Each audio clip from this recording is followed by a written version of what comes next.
Bienvenidos a este espacio legal. Hoy tenemos el gusto de hablar con Óscar Giral, socio de Torres Legal. ¿Cómo estás? Bienvenido. ¿Qué tal? ¿Cómo estás? Mucho gusto. Bueno, tenemos un tema muy interesante y es el manejo de los fondos públicos, ¿no? Y la llegada de la Corte de Cuentas de la República, que es el encargado de auditar en este tipo de temas. ¿Cómo ejerce este rol la Corte de Cuentas? Pues mira, la Corte de Cuentas de la República ejerce un control externo posterior a la gestión pública. Entiéndase que la Corte es la encargada constitucionalmente de auditar a todas las instituciones del sector público, ejecutivo, legislativo, judicial y alcaldías municipales, autónomas e incluso aquellos privados que manejan fondos públicos. Sí, esa era mi siguiente pregunta, si podían auditar también de repente a las empresas privadas como tal. Claro, la Corte puede ejercer un control, reitero, externo posterior cuando un privado ha manejado fondos públicos. Aparte también hay empresas que son contratadas por el Estado, por ejemplo, para realizar alguna obra pública y pues la Corte de Cuentas tiene la facultad legal para poder auditar esa obra pública que una empresa ha llevado a cabo. En ese caso, ¿cómo una empresa privada puede estar preparada para una auditoría de la Corte de Cuentas? Pues en primer lugar, lo primero, como decía mi abuelito, Tener lo primero, ¿verdad? Es ser ordenado. Al uno tener todo en orden y los procesos paso a paso, en orden, con base en la contratación que se ha hecho con la alcaldía o con el ministerio o con quien sea, pues cuando uno tiene los documentos firmados por el administrador de contrato, cuando uno tiene sus recibos, sus facturas presentadas, los pagos recibidos, los anticipos, la ejecución de los anticipos y todo lo demás, uno pues tiene que estar dispuesto a entregar la documentación que la Corte de Cuentas le pida en cualquier momento, sin ningún tipo de problema. ¿Y esas auditorías son en base a tiempo, digamos, en un periodo de un año, por ejemplo, o en base a un proyecto, por ejemplo? La Corte de Cuentas de la República tiene per se un programa anual de auditoría. Entonces ellos saben qué auditar sobre cada año, sobre el siguiente año, por ejemplo. Entonces hay tres tipos de exámenes de auditoría. El examen de auditoría financiera a las instituciones, que es manejo de la plata, cómo manejado la plata. El examen de auditoría de gestión, que es la Corte te revisa cuáles son todos tus procesos en una institución pública. Y los exámenes especiales de auditoría, que son exámenes especiales a procesos específicos de compras, a ejecución específica de contratos. Entonces esos exámenes especiales de auditoría son los que generalmente pueden incluir a las empresas privadas que han ejecutado fondos públicos. ¿Y qué tipo de responsabilidades puede ejercer la Corte de Cuentas?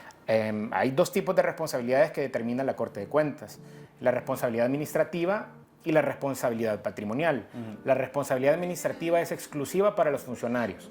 ¿Por qué? Porque es cómo ellos han ejecutado la administración pública, cómo ellos han llevado en orden o en desorden su administración. Entonces, eso es en tema de procesos o cumplimientos legales.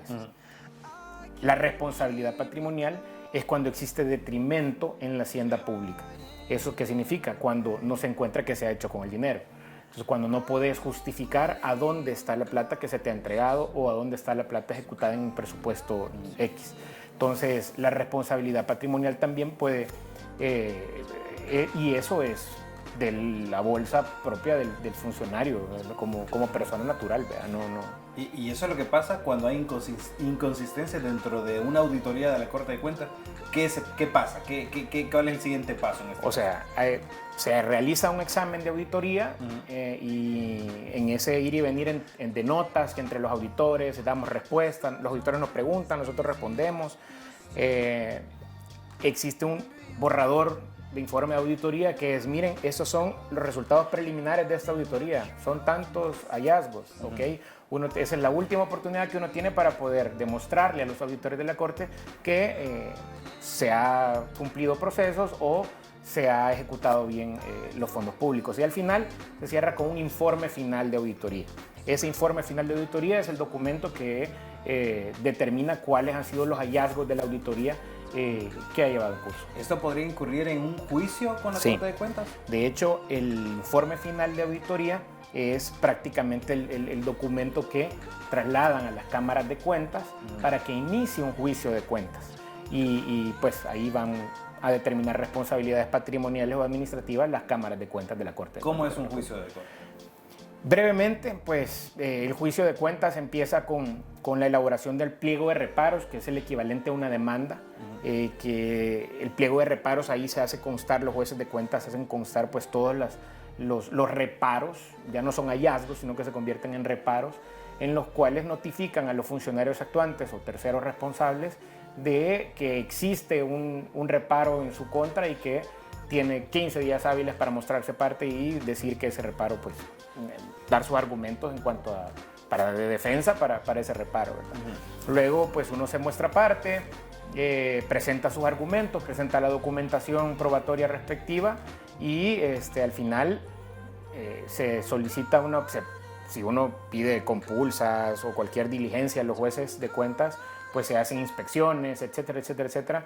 Pero al final se solicita una opinión fiscal al fiscal designado para el caso para que el fiscal dicte una opinión sobre el proceso y él determine si existe algún tipo de responsabilidad o no. Generalmente los fiscales dicen siempre que existe una responsabilidad, ¿verdad? Entonces luego de eso viene una sentencia. Ojo, esa opinión del fiscal no es vinculante para la toma de decisión de los jueces. Entonces los jueces emiten una sentencia y pues en la sentencia termina el juicio y luego si es absolutoria pues ahí acaba y si es condenatoria pues existe una segunda instancia a la cual podemos acudir, que es la apelación. ¿Y cuál es la recomendación para que un examen de auditoría no presente hallazgos? Orden y al final de todo, como siempre solemos decir, ¿verdad? La medicina preventiva es más barata que la correctiva. Entonces, en este tipo de casos es igual. Llevar una asesoría permanente, previa a un examen de auditoría para poder nosotros brindar las oportunidades de mejora y corregir en el camino asuntos que después nos vengan a venir a auditar, pues esa es la mejor medicina. ¿Por qué? Porque no hay nada mejor que ejecutar una administración pública ordenada, eficiente y eficaz, para que luego cuando venga una auditoría encuentre absolutamente todo en orden y pues todos estemos tranquilos. Porque una cosa es ahorita que somos funcionarios, pero el tema es que algún día vamos a dejar de serlo. Entonces, el tema es que cuando estemos tranquilos, ya cuando estemos en nuestra casa tranquilos, pues que nunca más vayamos a tener ningún tipo de problema. Si una empresa está interesada, ¿dónde los pueden buscar? Pues tanto las empresas privadas como las instituciones del sector público pueden visitar nuestra página web www.torres.legal y estamos en todas las redes sociales.